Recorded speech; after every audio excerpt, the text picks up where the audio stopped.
What is up, my friends? Euphoria is back, and here we are. So, we just recently got the episode, which was supposed to come out on Sunday, but it has now premiered, just as HBO does. HBO likes to throw us some little surprises here and there, and we just talked about HBO Max today, bringing out the hits after hits next year with all of their movies.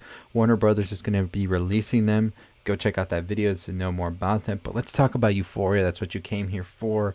The latest episode is Trouble Don't Last Always, and this is definitely a huge switch from what we're used to from Euphoria, where Euphoria, I always see it as something very visceral, raw, fast, in your face. This one slows down and it tries to sort of have you like relish the moment that's happening, and it is just a single moment that's happening. There is just one scene and a couple of characters, and that's it. And so what we see is we see Rue and Ali having pancakes and just talking about everything.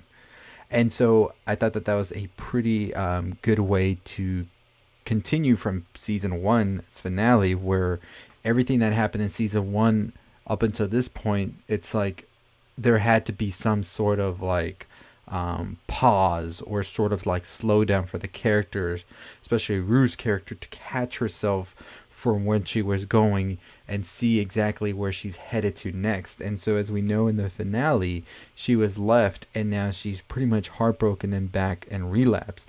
And Ali, of course, is that character that is always there to sort of be the guiding force for her, and that's exactly what he's doing here.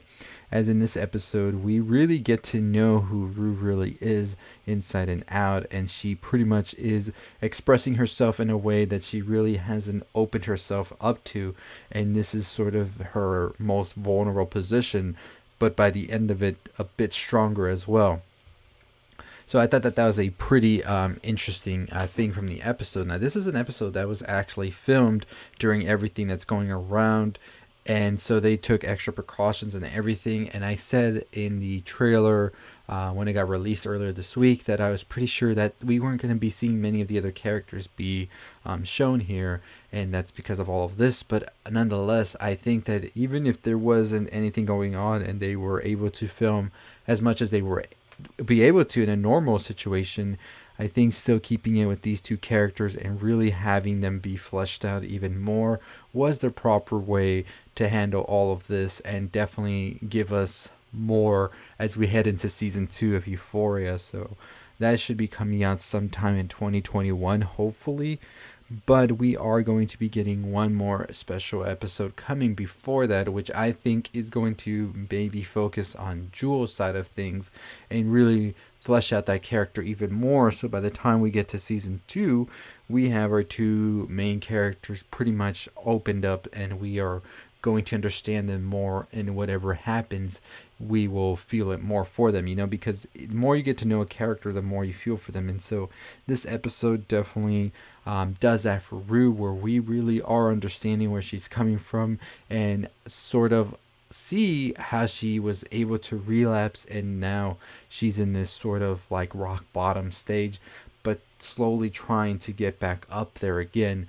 And I think the beginning of this episode, in comparison with what happened in the final part of it, is really polarizing to see. Sort of like a fantasy reality type situation going on with what she imagined was going to be, but now we see what is actually going to be. Overall, I'm excited to see what does end up happening. So yeah, as I said, it was a very quiet episode as well. I don't think it was a snooze fest. I see a lot of people saying that on social media. It was definitely more of a character study than an episode of the show itself.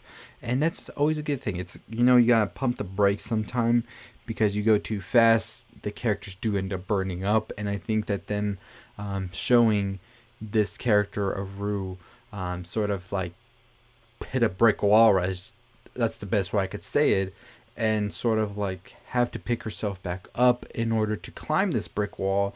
I think showing that process is more engaging than just going ahead and skipping over everything that is going to take her to the next level. So I don't know. I thought that that's definitely something the show did very well with this episode, and just give us some pretty amazing TV moments. I do think that this will definitely earn her another nomination in the upcoming future, and definitely rightfully deserves to be nominated for that. So, what did you think of the episode? Did you like it? Did you not? I know it's going to be a 50-50. I expected it when I heard what the episode was going to be focused around, what we were going to see. It was definitely something that was going to be drastically different from the season 1 of Euphoria, and it's just they were able to see that they couldn't do as much as they would want to, maybe, but they actually made it work still at the end of the day, because it's exactly what we needed. So let me know your thoughts below on it. What do you think the next episode's going to be? I'm pretty sure it's going to be coming out next Sunday as well, and I'm really thinking it's going to be focused on Jules.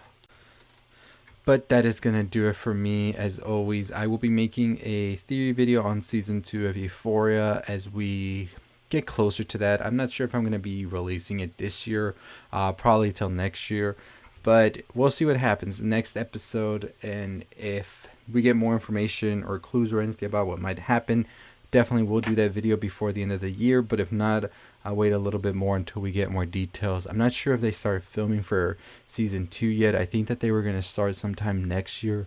A lot of these studios I've been reading are going to be starting maybe around spring of next year before they get into anything, depending on how things evolve with the situation going around the world right now. But I would definitely put it till like spring, and we probably won't get any news of Euphoria around till summer. So yeah, it should be interesting what comes next. I do believe that they have opened a possibility to seeing a different style to the show now with these next 2 episodes that we're getting that are very different. And I'm excited. Let me know what you think below. Anyways, if you haven't already subscribed to the channel, what are you waiting for? Hit that like, comment, share, all that good stuff. Go check out my Euphoria season 1 ending explained as well. And make sure you just turn on the bell for notifications so you know when all of these videos drop. And you can follow me on Twitter, TikTok, all provided down below. Twitter is at NerdRound. TikTok, I have 2 different ones. Direct Bulletin is where I post all of these movie news, music, video games. Everything I do on this channel goes on Direct Bulletin on TikTok. If you want horror stuff like Dead by Daylight or horror video games, horror movies, horror TV shows, that's going to be Campfire Tales with a Z at the end. And all of that is down below, so you can go check them out if you want. And I really appreciate the follow. But as always, that'll do it for me. I hope each and every one of you are staying safe, stay positive. Hey, if you're still listening, check out the video on the left. Make sure you subscribe. Make sure you like, comment, share, all that good stuff on the road to 20,000 subscribers. Let's get to it. I'll see you next time. Stay safe. Stay positive.